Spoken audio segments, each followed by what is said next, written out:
It's the SawCast, where real people speak that real shit, and I go by the name of Stevo. And I'm Aerial. What the fuck you do, y'all? Today we got a special guest. Camish. Hey, Camish. Hi, everyone. Everybody, this is my beautician, Camish. The gorgeous Camish. Yeah, absolutely. She's here to give us more information on how she became a beautician, you know, give us some dating advice. And she has a lot of wisdom and knowledge. And I think a lot of the times where I'm getting my hair done, it's more so sometimes like a therapy session sometimes for her, sometimes for me, sometimes. And we developed like a really nice relationship. I feel like I think it's been like 3 years now. Camish having it. Wow. More I like didn't know four. it's been 4? Yeah, well, yeah, because It it's feel like 4. 2026 now. I'm just so happy that we get to have this conversation and people get to learn from her like I always do. So you ready, Camish? Yes, I am. What? Hello. How you doing today? I am wonderful. Great to be here. Awesome. Thanks for having me. Okay, so the first question we wanted to ask you was, okay, so I know you're my beautician. How did you get into beauty and cosmetology? Like, what was that path for you? It kind of threw me at first because I grew up with a mom that was a beautician. Okay. But it was never something I wanted to do. Mm-hmm. But after high school, I went to Jackson State, graduated. But during my stay there, everyone has to have something to do. I knew that I couldn't write papers and I wasn't going to be doing somebody's laundry or anything. So my mom would give me money to get my hair fixed. But I'm at Jackson State. It's football time. I'm spending that money some other way. So now it's time to get my hair fixed, and I don't have any money. So now I'm doing it myself, and girls around the yard are like, hey, Camish, who did your hair? Me. And they're like, well, can you do mine? I'm like, yeah, for a small fee. So it started there. And by the time I graduated, my clientele had grown to off-campus clients. Mm-hmm. So I no longer was interested in the degree that I was trying to get, which was a degree in social work.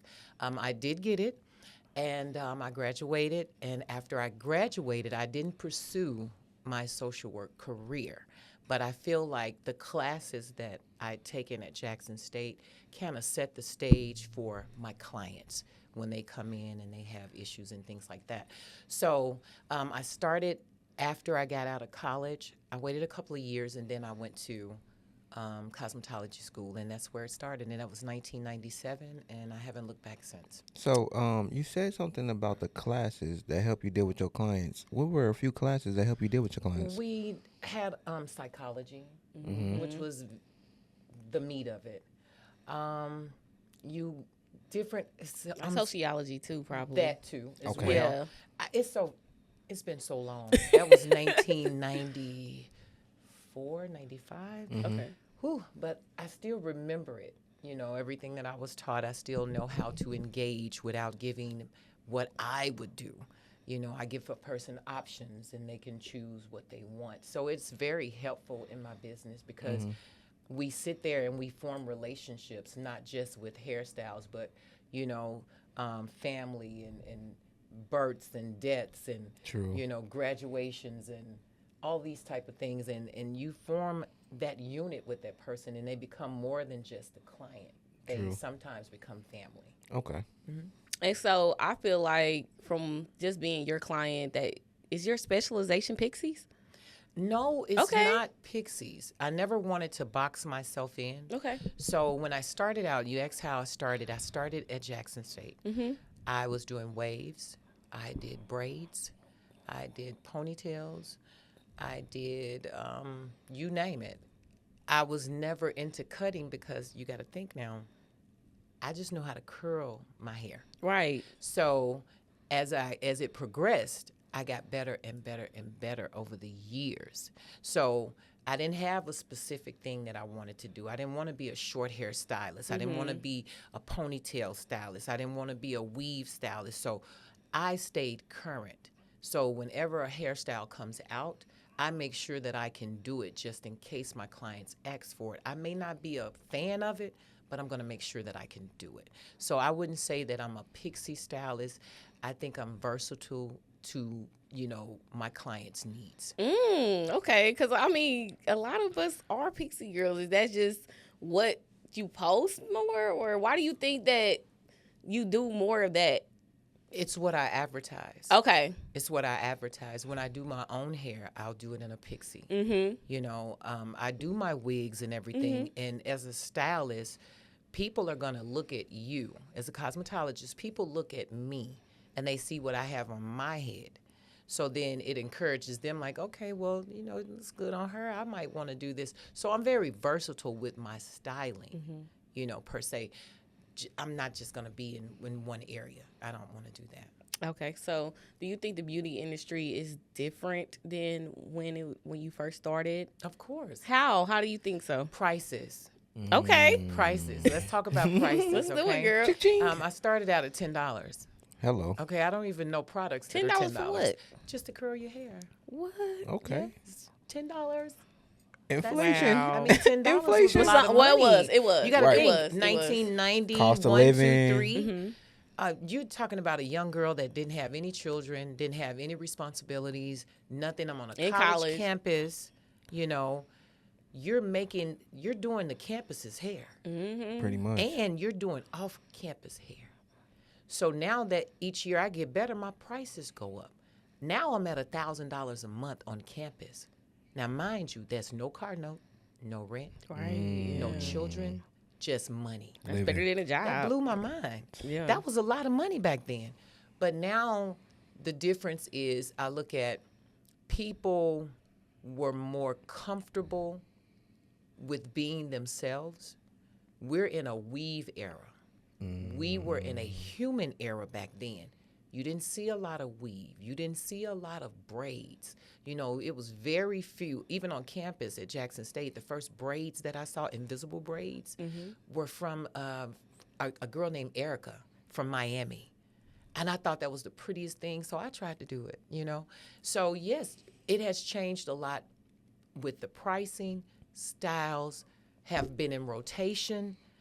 They have repeated themselves, but the price of them has changed because you'll hear someone say, well, I remember when I paid $25 for this style or $35 for this style or $50. Sweetheart, I don't know of those at this day and time. Products are high.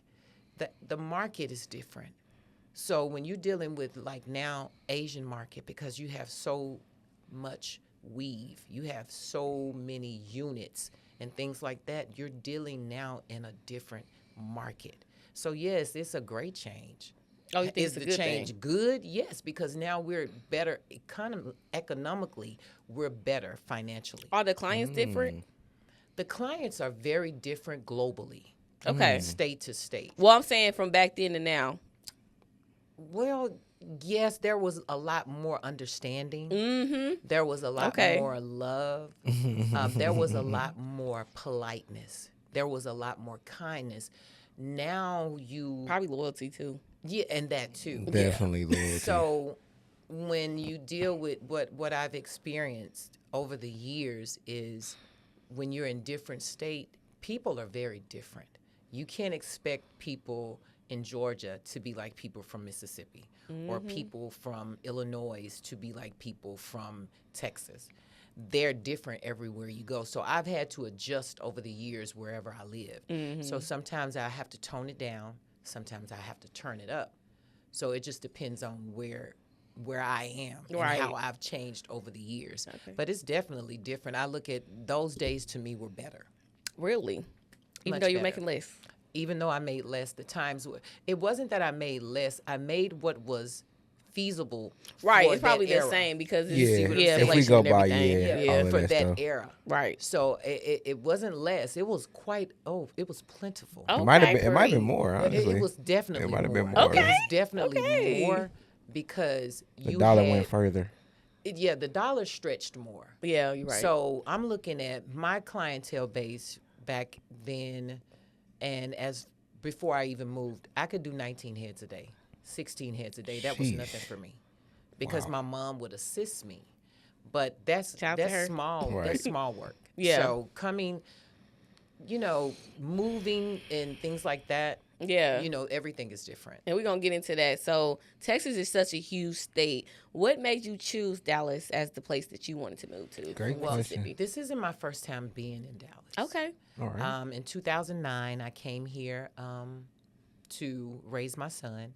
I only stayed a year because of the challenges with the salons and the owners and things like that.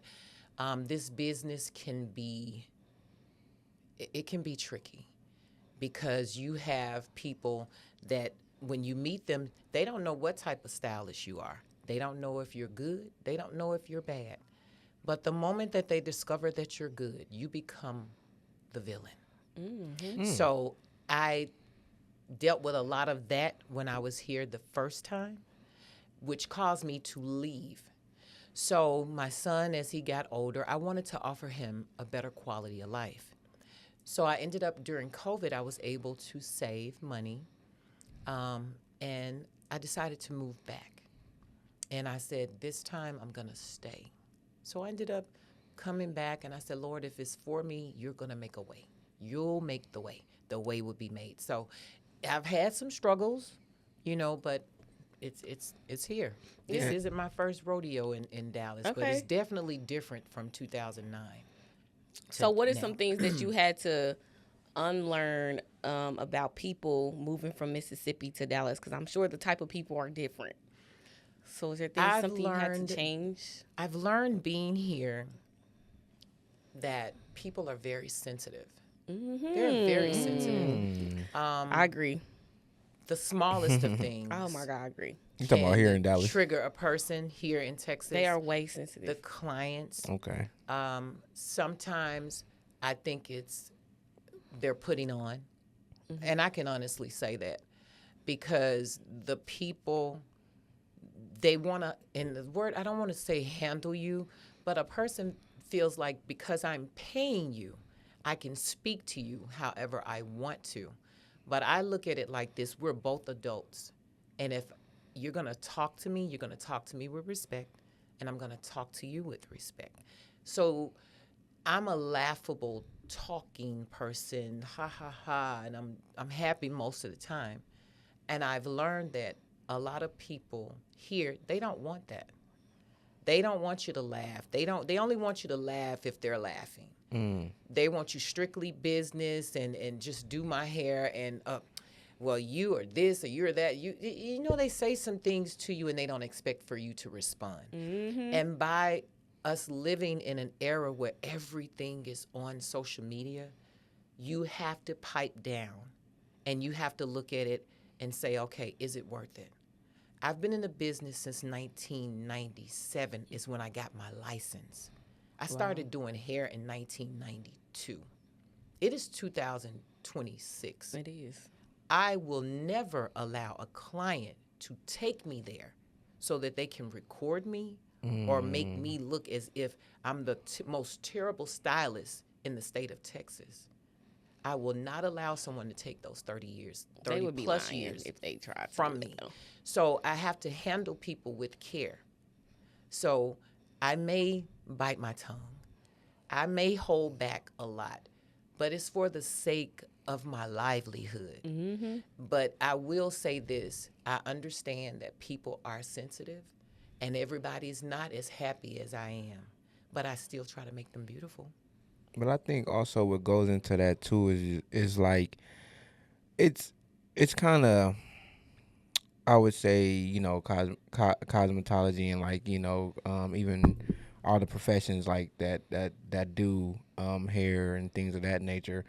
When you get there, it's much more, people kind of get more lax in those environments as well, right? Because say you go to the 9 to 5 and you go to the office area or something like that, then it's the corporate environment or something like that. It feels more structured, and because it's more of an art and it's more of a free flow, I think people feel like they can be more expressive, right? So even though it's still professionalism and you guys take your craft seriously, I still think sometimes the clients, because they may be paying their money, et cetera, and then it's also an art form. I think the fact of the environment also kind of makes it more of a free flow to where people feel like they can express themselves more, right. So That's true.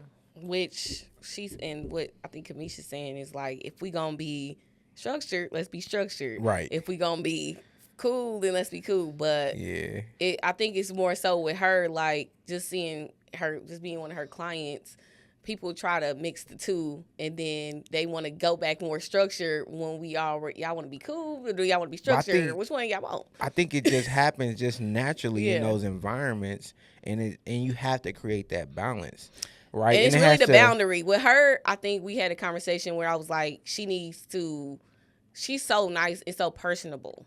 You know what I'm saying? That some of her clients be taking that advantage of that, to me, Okay. in my opinion. Okay. So I was like, you need to be more structured with these people. Like, and she be more structured. You know what I'm saying? She was letting them know about things that she didn't have to. I know. Everything. Because she's so used to being personable. It's like, but she was just too lenient. Now she got to be strict. I'm a balance. stickler for time. It's a Yep. balance. So Oh, she don't play in my time. 30 plus years, I can count on one hand how many times I've been late. I don't vacation. Nope. I don't take off. Wow. I work holidays. Wow. I do it all. Sheesh. If you say I need you at 4 a.m., I'm there at 3:45. Nah, for real. If you tell me you're coming, you're not going to beat me there. It's rare that you're going to beat me there.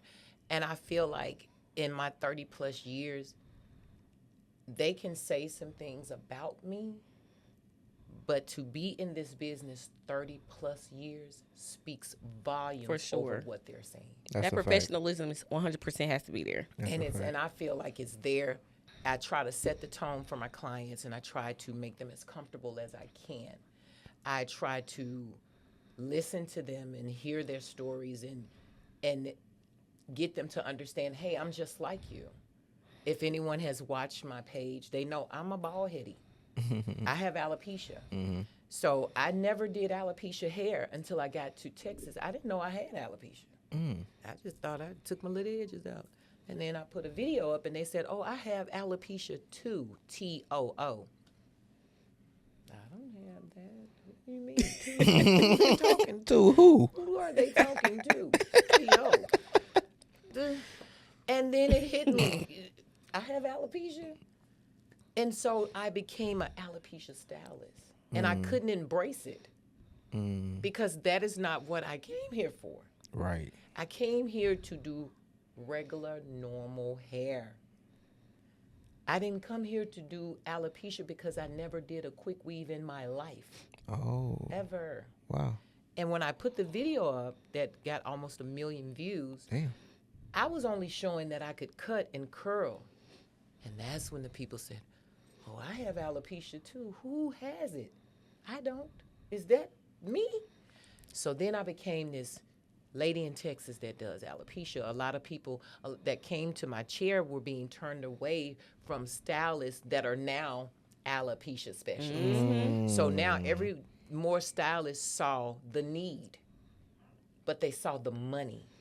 But where I'm separate from all of the stylists, if you're not walking around with a bald head like myself, you don't know what it's like to live with alopecia every day.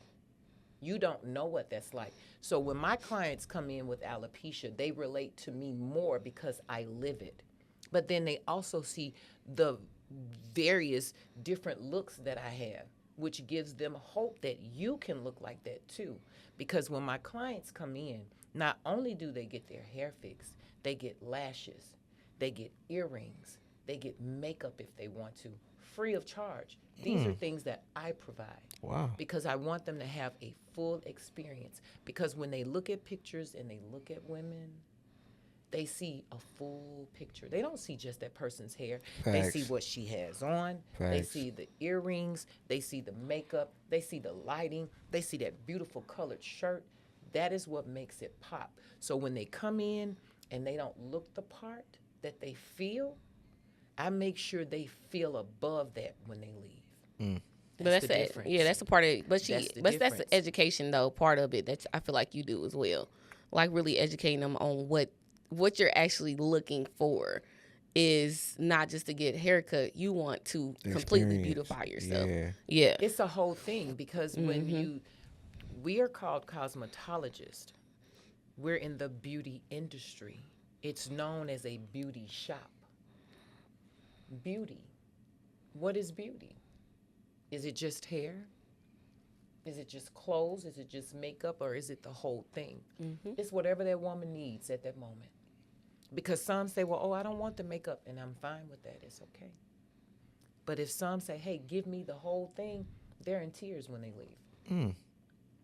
So, back to your move. So, when you moved to Dallas, did you have any issues uprooting your child, and like how did he adjust to moving from Mississippi to Dallas? All right, Talk different about that as a environments. single mom. He was ready. Okay. It was what he needed because we're from Mississippi. And there's not a lot there, especially where I'm from, Leland, Mississippi. There's not a lot there to offer him, even in the surrounding areas. So he was really ready to be here. The move was great for him. So being single, I had to learn how to move. So that means that we went from, and I hate to go to the money of it, I went from roughly about, say, $1,600, $1,700, $1,800 off of 2.5 days, because that's all I worked in Mississippi was 2.5 days, Thursday, Friday, and a half a day Saturday. Clearing at least $1,800 in those 2.5 days every week. Every week. So that was an adjustment. To leave everything, I had to maneuver around a kid. So I made sure that the house was across the street from the school. The job was down the street from the school, so that if he needed me, I would be there, because it's just the two of us. So now it's just me, because he's gone. So that's it. You know, it was great for him. He adjusted just like that. He made friends. He had a little trouble along the way, most teens do. But he grew up to be a remarkable young man. The move was great for both of us. So I'm happy about that. That's awesome. So you said you're single. Are you dating? As of right now, no. What's it like dating in like the age that you were? I don't want to say your age, Do but you want? You can say my age. I'm 54. Okay. Just had a birthday. Happy birthday. happy birthday, birthday. baby girl. Beep, beep, beep, Our beep. cat. Our cat. Right. Okay, Beep, so beep. yes, how is it dating in your 50s?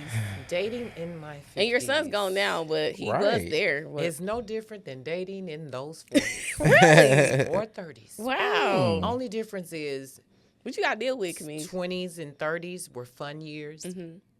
40s trying to be serious. Missing the mark. 50, when I hit 50, you have to understand when you grow and mature, the things that I felt like I needed in my 40s, in my 30s, in my 20s, things I didn't understand are all clear now. I'm 54. So when you ask, am I dating? I could. I choose not to, because I don't want my peace robbed. Robbed with lies, robbed with disappointments, not so much as expectations, but to be robbed of just a human being being real with you. And I don't want that peace disturbed, because I've given it a try and it has been nothing different. It has been nothing different. The men are the same? Everyone has the same sheet music. So all the women are singing the same songs, and they wonder why. Because all the men have the same sheet music. They're doing the same thing. So it's easy to abstain. You know, I about had that. someone, you know, you have someone and you think it's going to go somewhere, and then it doesn't, and that person shows you that it's not. Why waste your time? Why waste your time? I'm not a cougar. I'm not a So you don't date younger men? Black Panther or You don't a like younger mountain men? lion or Crazy. You ain't never dated. battle cat You ain't never or dated a younger battle man. axe or what? I have. I was married to one. Okay. I will never go down that road again. They can skip, jump, roll. He can bend them up like pretzels, turn them inside out. I want no part of it. Why not? Steven don't want me. What if he did? He doesn't. But what if he did? Though? He does not. See, we can't live in a what if world. I don't do that. Okay. I don't live in There what ifs. are younger men. There may be. And you say one. as You in, are not like, even. relationship. Are you even that what you're talking around about? those And now I men? feel attacked. Yeah, you are. Excuse me? Wait, Are you even what? around those men? Which one? The younger men that Yes. you would want? This is the thing. I would not date younger.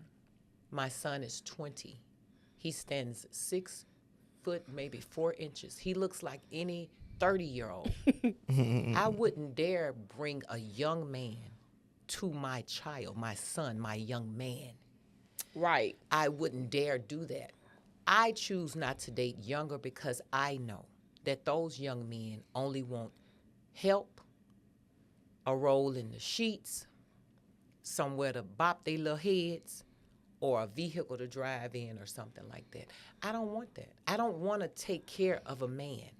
And I feel like if I date younger, that's what it will be. Why do you feel like Because that? There I are feel men like, who no. You gotta are doing understand. good. You got to understand now.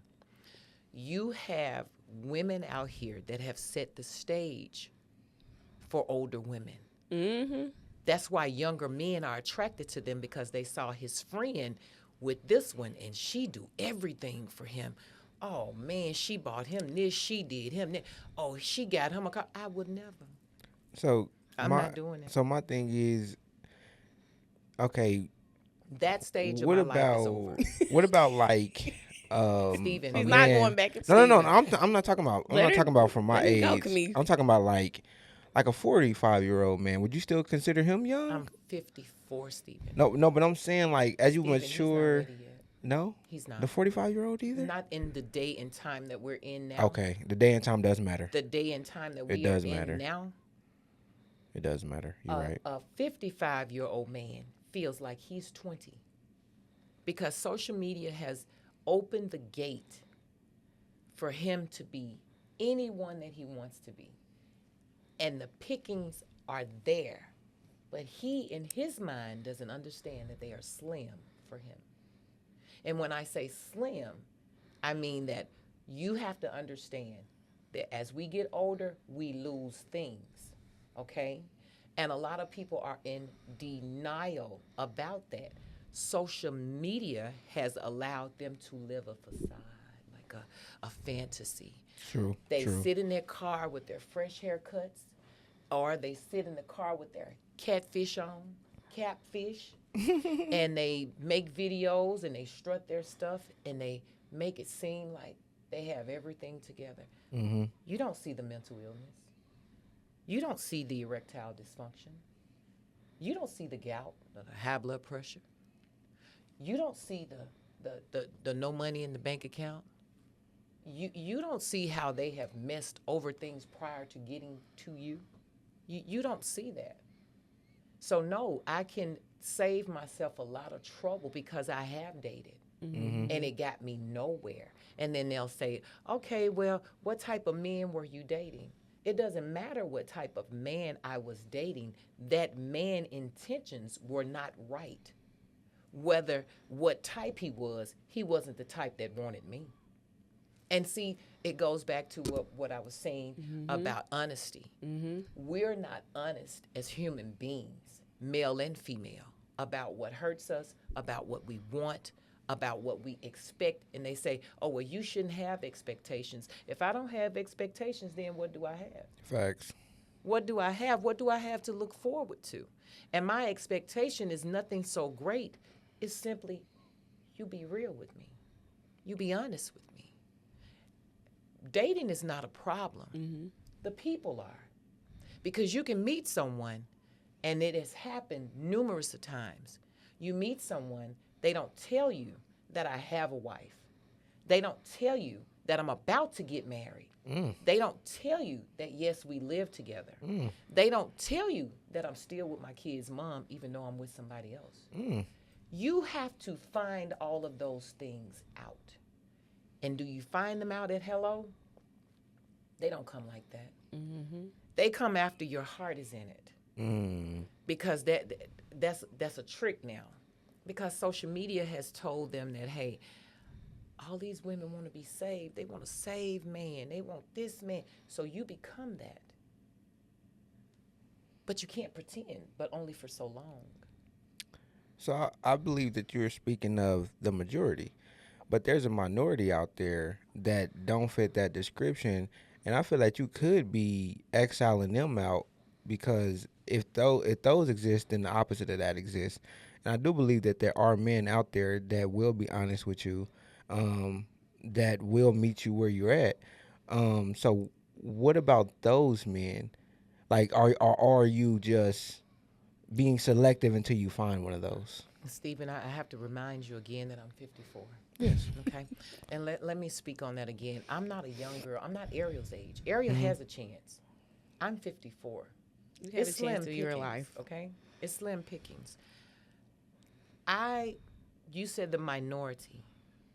Minority. Right. That's a small fraction. Mm-hmm.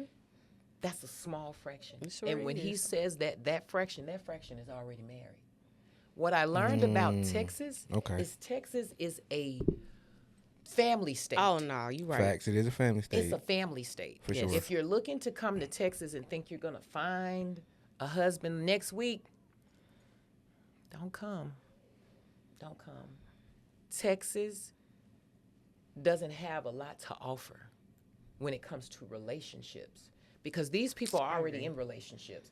Majority of them are already married. I agree. Yeah. Okay? Yeah. So how do you stop these men from hurting the women that really want something real? Yep. So who talks to them?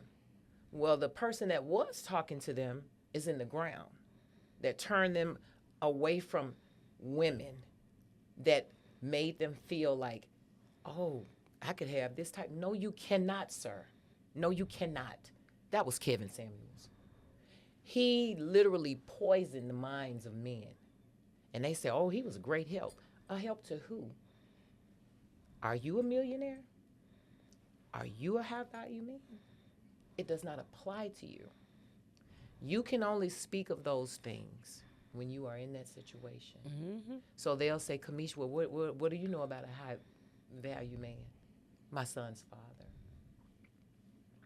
It's simple. It's simple. I don't have to state his business. 7 figures. That's it. I can speak on it because all the things that he said didn't apply to him. So when you talk about getting out here, dating, getting a relationship, the people are living lies. Men thinking they have chance after chance after chance, and they don't. Women thinking that, oh, I got this young guy over here, and sweetie, you don't. You don't. Your body will be used up even more. You probably end up with something you can't get rid of. Your bank account is in shambles, and you're crying in your friend's arm because that young one that you thought was going to be so good to you turned out to be just like the old ones.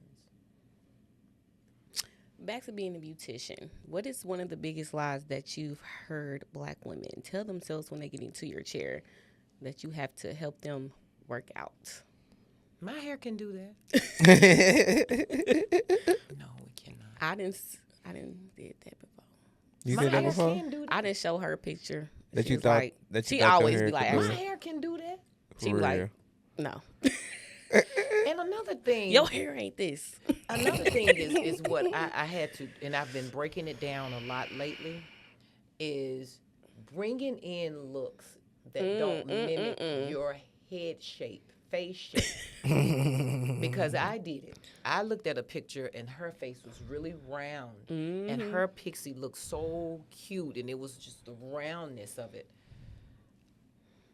I have a long, thin face. I put that hairstyle up there anyway. And here it is. So the biggest lie is that my hair can do it. Ma'am, it probably could with someone else. But I have to be honest with you. I can't make it do it. Oh, yes, you can. Oh, no, I cannot. My name is Camish. It's not Jesus.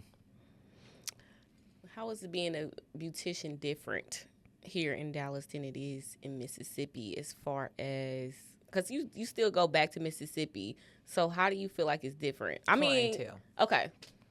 And what about it? You My know more of your clientele at clientele in home- Mississippi? My clientele at home hasn't changed. Wow. My clients still come to me. When I go home, I'm doing 25 to 30 heads. Wow. Sheesh. My clients line up and wait for me. Sheesh. But I know that my talents stretch from Texas to Mississippi and from wherever I go because this gift was given to me. It's not something I wanted, it's something truly was a gift. So even though I don't have the clientele I feel I should have now, it's here, whether I see it or not. Because I had to think differently than I did last year. Even with the move, it's been 5 years. It'll be 5 years this year. My clientele still isn't where I want it to be in Texas. But I've learned how to work it. So if it takes me going to another state to do hair, to make ends meet, and I can live like I want to, then that's what I'm going to do. Okay. And I'm going to do hair here as well. Because when God gave me my gift was not just for Mississippi. My gift has made room for me, and that is here in Texas as well. So anywhere I go, my gift goes with me. So, yeah. What is the most like irritating or annoying thing that the clients do when they're with you? I don't like clients to be on the phone. Really? I don't like the phone. It's a distraction. Like this They hold or their head. this? Either. No phone, period. Clients fail to realize that every move is felt in the head. Every cough, every Especially with the pixie. every move Yeah. is serious. So they feel like, oh, I can talk on my, ma'am, if you want this to be right, I'm not sure who you're used to.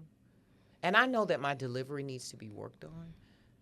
But ma'am, I'm going to ask you again. So you can't do my hair when I'm on the phone? Ma'am. If you getting a haircut by Camish, just put your phone in your purse. Like, don't even have it in your hand. She's not going. The phone and the... Cutting with the phone, she's not doing it. Another thing is the expectation of the client's expectations. Okay. Clients have to understand that every look is not for them. It may be a popular look. I tell people all the time when the look first came out and they were doing the waves and the things along the neck, if you have a short, meaty neck, that's not a good style for you. Those are styles for long neck women that necks are elongated. And people feel like you're being mean when you're suggesting or telling them the things that you've learned in cosmetology school. What works for this type of neck, what works for this type of face shape. You know what I'm saying? They don't want to hear it. I want what I showed you. What you mean I can't get that? She got it. I mean, I know I don't look like her, but I want the hairstyle. Ma'am, that's not what you really want. You really want to look like that woman. You really see you looking like her. Even though you don't wear makeup, it goes back again to being honest. You see where this honesty is going? If you can't be honest with yourself as far as relationships, who you are, what you want to look like, you're going to forever be miserable. Sorry. I can only do so much. I tell my clients, and we laugh about it, hey, I'm not Jesus, I'm just Camish. Hey, I can't make it happen. And sometimes, you know, you have to tell a client, ma'am, that's just not, it's not going to look right on you. You don't have the look for that look. And then I have to tell them, it's okay to put on earrings. It's okay to put on a little makeup and spruce the look up. And I'll say, well, let me try it. And then when they see themselves, you see two different pictures. You see one without anything and one with. And I guarantee you, the one with is the one that they love. Now, Every will time. they keep it up? They may not, and it's okay. But they have in that moment that experience. Yep. So describe your best client. What are things that clients can do to make you feel better in the session that you have with them and the time you have with them? The only thing that I could want more of is clients to stop being so sensitive. Stop taking everything to heart. Stop just making everything about, oh, well, Camish, you said this, or Camish, you did that. Sweetheart, you have issues that you're dealing with at home. When you get to me, you dump on me. You make it seem like I'm the villain, and I'm not. I'm here just to render a small service of your day with you. Ma'am, you came in here with a whole world on your shoulders and you want to dump it on me and say that I'm being mean to you. And I have prayed and I have asked God to show me how to speak softer, kinder. Show me. But then it has to be given back, because sometimes I'll catch myself, and I'll be like, don't. You're right. You're right. So and I have refused clients. I have refused clients. I have it. refused clients that have been argumentative, that have gone back and forth with me. It's like I can honestly say this: you can tell on the phone if a client is going to be a problem or not. And you can tell if that client is going to be a client for you, because every client is not for you. Every call does not need to sit in your chair. So I handpick my clients. Okay. And I pray and I ask God, is this someone I need to engage with? But people don't understand that I also ask God to show me my clients. Is this someone that is going to be long-term or short-term? And God will show it to me. And then they will leave. Wow. Oh, yes. I've had it happen. I said, Lord, if they are not here for good, remove them from this chair. Poof, gone. And when I say remove them from that chair, I'm not saying people that don't come back are a problem. The people that I know are going to be a problem, I ask God to remove them from me, because I don't want that problem. Because I may not be for everybody. Mm-hmm. Everybody's not for me, and that's okay. But if I'm not for you, let's part on good terms, and I wish you the best with the next stylist. So, you deal with a lot of people, and then like you said something about like sometimes they try to dump their life on you and everything like that. So, with you dealing with a plethora of people, like how do you deal with that? Like, how do you deal with all of your clients and then them coming in with the different things and life that they have on their shoulders, all while still maintaining you and yourself, and still having the energy and that you possess? Because Ariel's like, she's always a good time, she's always fun. So how do you still stay Every fun time. when people are bringing life to you, and so many other different people are bringing their lives to you, and how do you still remain yourself and lively and fun? Because in 54 years, I've learned to trust God. I've learned to allow people to be who they need to be in that moment. Because a lot of times it's not me that you're angry with, and I know this. So I let them vent. I let them have their moments, but I have to stay grounded in my relationship with God, for my sanity, for my peace, because we do take things home. We do take issues home. When a client doesn't come back, it does affect us, whether we admit it or not. Most stylists won't. Whether I don't care about nobody not coming. Yes, you do. You do, because you formed a small little relationship. But you have to understand that God allowed people to come and he allows them to leave.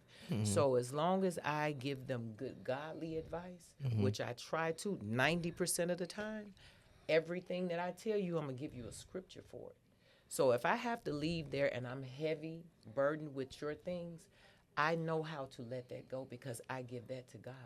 I have prayed for my clients while they're sitting in the chair. I have laid hands on them, to help speak life into them, so that they don't drain me, because I understand that everything is not perfect.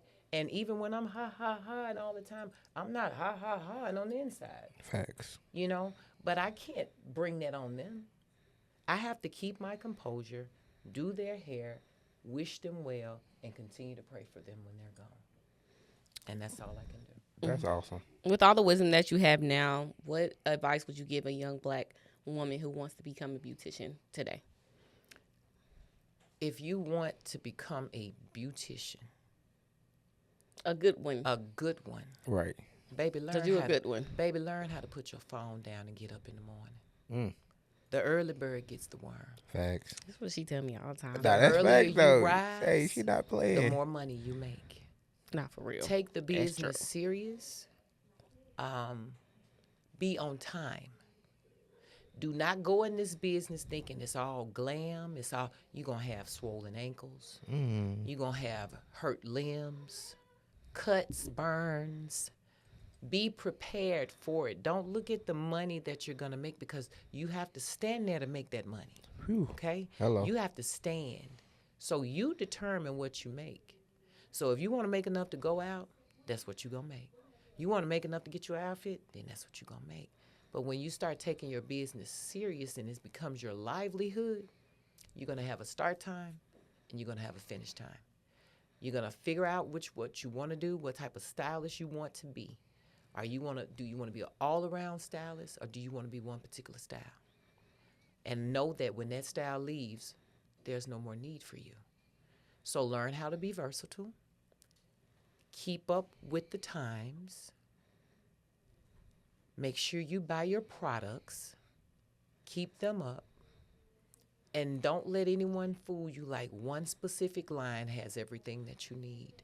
Because you'll see 1,000 products on a person's station or when they pull out things. But the biggest thing that I can say is have some financial sense. Have God on your side. Be right, period, within yourself. Know how to treat people. And understand that you are not bigger than the program. And I don't care what nobody said. And yes, that's some new stuff these young people say. Because the program is hair. And it's going to always be hair. Because people going to get their hair fixed before they pay their light bill. Facts. Kids ain't going to have no shoes, but their mama hair going to be fixed. So just know there's Now a here need. you get the light bill paid. There's a Hello. need for you. Hello. But you got to treat people right to stay in business for 30 plus years. And it's a SawCast. Thank you all for listening and appreciate watching. Like, share, subscribe. Camish, thank you for being here and sharing It all was your a pleasure. It was a wisdom. pleasure. Yes. And we will see you guys on the next episode. Bye. Yep.